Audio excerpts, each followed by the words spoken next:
ತರಗತಿಗೆ ಸ್ವಾಗತ.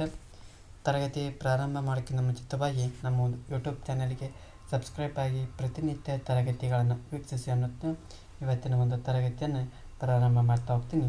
ಇವತ್ತಿನ ತರಗತಿಯೊಳಗೆ ಪತ್ರಲೇಖನ ಬಗ್ಗೆ ಚರ್ಚೆಯನ್ನು ಮಾಡ್ತಾ ಹೋಗ್ತೀನಿ. ಈ ಒಂದು ತರಗತಿಯೊಳಗೆ ವ್ಯಾವಹಾರಿಕ ಪತ್ರಗಳ ಬಗ್ಗೆ ಯಾವ ರೀತಿ ಕ್ರಮ ಇರ್ತೈತಿ, ಯಾವ ರೀತಿ ಹಂತಗಳು ಇರೋದನ್ನು ಸಂಪೂರ್ಣವಾಗಿ ಚರ್ಚೆಯನ್ನು ಮಾಡ್ತಾ ಹೋಗ್ತಾನೆ. ಇದು ಇವತ್ತಿನ ತರಗತಿ, ಇದು 10ನೇ ತರಗತಿ ಸಂಪೂರ್ಣ ಕನ್ನಡ ವ್ಯಾಕರಣ, ಇದು 7ನೇ ತರಗತಿ ಆಗಿರೋದನ್ನು ವಿಶೇಷವಾಗಿ ಗಮನಿಸ್ತಾ ಹೋಗ್ಬೇಕು. ಮೊದಲನೇದಾಗಿ ಈ ಒಂದು ವ್ಯಾವಹಾರಿಕ ಪತ್ರಗಳ ಬಗ್ಗೆ ಈ ಒಂದು ತರಗತಿಯೊಳಗೆ ಸಂಪೂರ್ಣವಾಗಿ ಚರ್ಚೆಯನ್ನು ಮಾಡ್ತಾ ಇರೋದು ವಿಶೇಷವಾಗಿ ನೆನಪಿಗೆ ಇಟ್ಕೊಳ್ಳಿ. ಹಾಗಾದರೆ ಈ ಒಂದು 10ನೇ ತರಗತಿ ಮಕ್ಕಳಿಗೆ ಏನಪ್ಪ ಅಂದ್ರೆ ಕನ್ನಡ ಭಾಷೆದೊಳಗೆ 5 ಮಾರ್ಕ್ಸಿಗೆ ಇದೊಂದು ಪ್ರಶ್ನೆ ಇರ್ತಾ ಹೋಗ್ತದೆ. ಜೊತೆ ಇತ್ತೀಚಿನ ಒಂದು ಸ್ಪರ್ಧಾತ್ಮಕ ಪರೀಕ್ಷೆಯೊಳಗೆ ಕಡ್ಡಾಯ ಕನ್ನಡ ಪತ್ರಿಕೆಯೊಳಗೆ ಏನು ಮಾಡ್ತಾರೆ, KPSC ಮತ್ತು KE ಕಡ್ಡಾಯ ಕನ್ನಡ ಪತ್ರಿಕೆಯೊಳಗೆ ಅಲ್ಲಿಯೂ ಕೂಡ ಈ ಒಂದು ಏನು ಮಾಡ್ತಾ ಹೋಗ್ತಾರೆ, ಆ ಪತ್ರಗಳನ್ನು ಬರೆಯುವಂಥದ್ದನ್ನು ಕೇಳ್ತಾ ಹೋಗ್ತಾರೆ. ಯಾವ ರೀತಿ ವ್ಯಾವಹಾರಿಕ ಪತ್ರಗಳನ್ನು ಬರೀಬೇಕು ಅನ್ನೋದನ್ನು ಮೊದಲನೇದಾಗಿ ನೋಡ್ತಾ ಹೋಗ್ತಾರೆ. ಇಲ್ಲಿ ಒಂದು ಪ್ರಶ್ನೆಯನ್ನು ಕೊಡ್ತಾ ಹೋಗ್ತಾರೆ.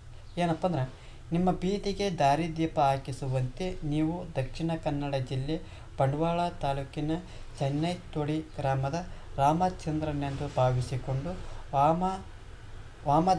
ವಾಮದ ಪದವು ಗ್ರಾಮ ಪಂಚಾಯಿತಿ ಅಧ್ಯಕ್ಷರಿಗೊಂದು ಪತ್ರ ಬರೆಯಿರಿ. ಅಂದ್ರೆ ಇಲ್ಲಿ ನೇರವಾಗಿ ಗ್ರಾಮ ಪಂಚಾಯಿತಿ ಅಧ್ಯಕ್ಷರು ಪತ್ರ ಬರೀಬೇಕು. ಏನು, ಒಂದು ಬೀದಿಗೆ ದಾರಿದೀಪ ಹಾಕಿಸ್ಬೇಕು ಅನ್ನೋದು ಇದು ಕಾನ್ಸೆಪ್ಟ್.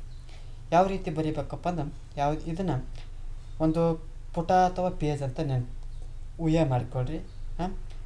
ಇದು ಪುಟ ಅಥವಾ ಪೇಜ್, ಇದನ್ನು 2 ಭಾಗ ಮಾಡೋಣ. ಇದು ಬಲಭಾಗ, ಇದು ಎಡಭಾಗ. ಎಡಭಾಗದೊಳಗೆ ಏನು ಬರೆಯಬೇಕು, ಬಲಭಾಗದೊಳಗೆ ಏನು ಬರೀಬೇಕು ಅನ್ನೋದನ್ನು ಹೇಳ್ತಾ ಹೋಗ್ತೇನೆ. ಯಾವ ರೀತಿ, ಇದು ಪೇಜ್, ಇದು ಎಡಭಾಗ, ಇದು ಬಲಭಾಗ. ಎಡಭಾಗದೊಳಗೆ ಏನು ಬರೀಬೇಕಪ್ಪ ಅಂದ್ರೆ, ಯಾರು ಪತ್ರ ಬರಿತಾ ಹೋಗ್ತಾರಲ್ಲ, ಅಂದರೆ ಪತ್ರ ಬರೆಯುವಂಥ ವ್ಯಕ್ತಿಗಳನ್ನು ಎಲ್ಲಿ ಬರಿತಾ ಹೋಗ್ತಾರಪ್ಪ ಅಂದರೆ, ಇವರಿಂದ ಅನ್ನೋದು ಒಂದು ಪದ ಬರೆದು, ಅಂದರೆ ಇಂದ ಅಥವಾ ಬರಿಬೋದು, ಇವರಿಂದ ಅಂತ ಬರೋದು.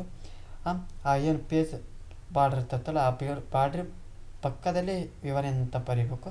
ಅದರ ಕೆಳಗಡೆ ಸ್ವಲ್ಪ ಒಂದು ಜಾಗ ಬಿಟ್ಟು ರಾಮಚಂದ್ರ, ಇಲ್ಲಿ ಏನು ವಿಳಾಸ ಕೊಟ್ಟಿರ್ತಾರೆ, ರಾಮಚಂದ್ರ, ಚೆನ್ನೈತೊಡಿ ಗ್ರಾಮ, ವಾಮದ ಪದವು ಅಂಚೆ, ಬಂಟ್ವಾಳ ತಾಲೂಕು, ದಕ್ಷಿಣ ಕನ್ನಡ ಜಿಲ್ಲೆ. ಅಂದರೆ ಯಾರು ಪತ್ರ ಬರಿತಾ ಹೋಗ್ತಾರಲ್ಲ ಅವರ ಒಂದು ವಿಳಾಸವನ್ನು ಇವರಿಂದ ಕೆಳಗೆ ಬರಿತಾ ಹೋಗು.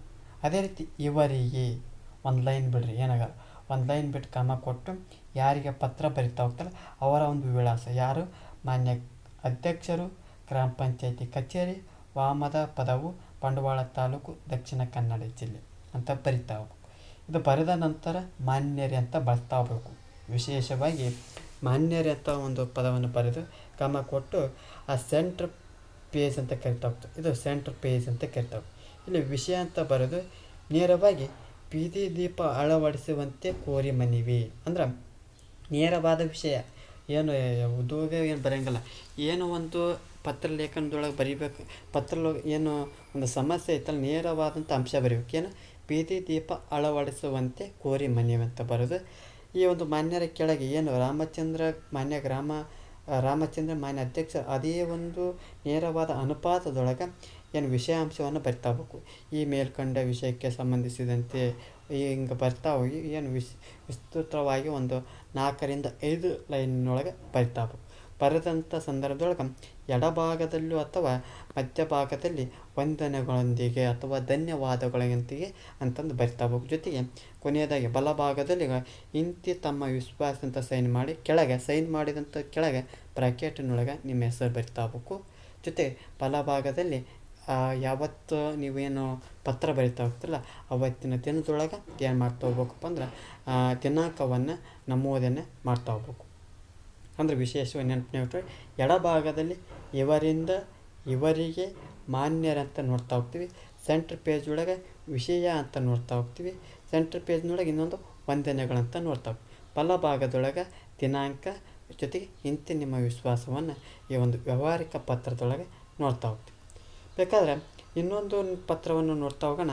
ಯಾವ ರೀತಿಯಪ್ಪ ಅಂದ್ರೆ, ಇದು ಶಿವಮೊಗ್ಗದ ಅಶೋಕನಗರ ಸರ್ಕಾರಿ ಪ್ರೌಢಶಾಲೆಯಲ್ಲಿ ಓದುತ್ತಿರುವ ಪ್ರಮೀಳ ಎಂದು ಭಾವಿಸಿಕೊಂಡು ಪರಿಷತ್ತು ಪ್ರಕಟಿಸಿದ ಕನ್ನಡ ನಿಘಂಟುವಿನ 10 ಪ್ರತಿಗಳನ್ನು ಕಳುಹಿಸಿಕೊಡುವಂತೆ ಬೆಂಗಳೂರಿನ ಕನ್ನಡ ಸಾಹಿತ್ಯ ಪರಿಷತ್ತಿನ ಕಾರ್ಯದರ್ಶಿಗಳಿಗೊಂದು ಪತ್ರ ಬರೆಯಿರಿ ಅಂತ ಕೇಳ್ತಾರೆ. ಅಂದ್ರೆ ಈ ಒಂದು ಪ್ರೌಢಶಾಲೆಯ ಪ್ರಮೀಳ ಅಂತ ವಿದ್ಯಾರ್ಥಿ ಏನು ಮಾಡ್ತಾ ಹೋಗ್ತಾರೆ, ಕನ್ನಡ ನಿಘಂಟು ಒಂದು 10 ಪ್ರತಿಗಳು ಕೊಡಬೇಕು ಅಂತಂದು ಇಲ್ಲಿ ಬರ್ತಾ ಹೋಗ್ತಾರೆ, ಕನ್ನಡ ಸಾಹಿತ್ಯ ಪರಿಷತ್ತು ಕಾರ್ಯದರ್ಶಿಗೆ ಬರ್ತಾ ಹೋಗ್ತಾರೆ. ಇದನ್ನು ಯಾವ ರೀತಿ ಬರಿಬೇಕಪ್ಪ ಅಂದ್ರೆ, ನಾವು ಹೇಳಿದೆ ಇದು ಪೇಜ್ ಅಂತ ನೆನ್ಪಿಟ್ರಿ, ಇದು ಭಾಗ ಮಾಡಿರಿ, ಇದು ಎಡ ಭಾಗ, ಇದು ಬಲ ಭಾಗ. ಎಡ ಭಾಗದಾಗ ಏನು ಬರಿಬೇಕು, ಇವರಿಂದ ಯಾರು ಪತ್ರ ಬರಿತಾ ಹೋಗ್ತಾರೆ ಅವರೊಂದು ವಿಳಾಸ, ಪ್ರಮೀಳ ಅವರೊಂದು ವಿಳಾಸ. ಯಾರಿಗೆ ಪತ್ರ ಬರಿತಾ ಹೋಗ್ತಾರೆ ಇವರಿಗೆ ಅವರ ಒಂದು ವಿಳಾಸ. ಅದರ ಕೆಳಗೆ ಏನು ಬರಿತಾ ಹೋಗ್ಬೇಕು, ಮಾನ್ಯರಂತ ಬಳಕೆ ಮಾಡಬೇಕು. ಜೊತೆ ವಿಷಯ ಅಂತ ಹಾಕಿ, ವಿಷಯ ಅಂದರೆ ನೇರವಾಗಿ ವಿಷಯ ಇರಬೇಕು.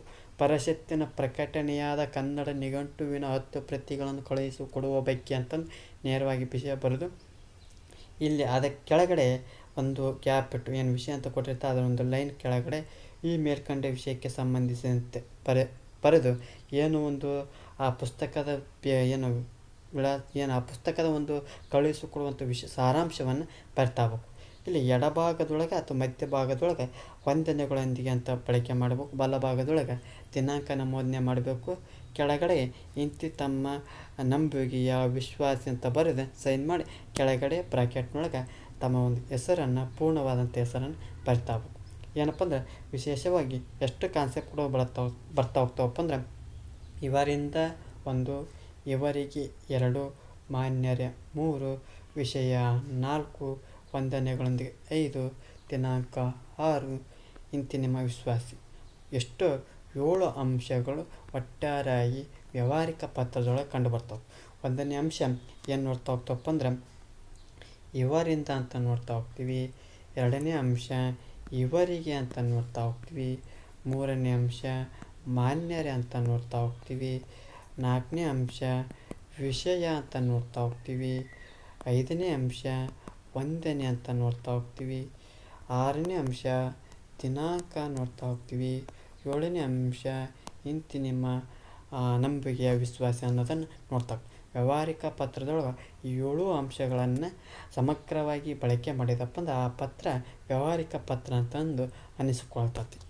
ಹಾಗಾದರೆ ಇವತ್ತಿನ ತರಗತಿಯೊಳಗೆ ವ್ಯಾವಹಾರಿಕ ಪತ್ರದ ಬಗ್ಗೆ ಸಂಪೂರ್ಣವಾಗಿ ಅಧ್ಯಯನ ಮಾಡ್ತಾ ಹೋದ್ವಿ.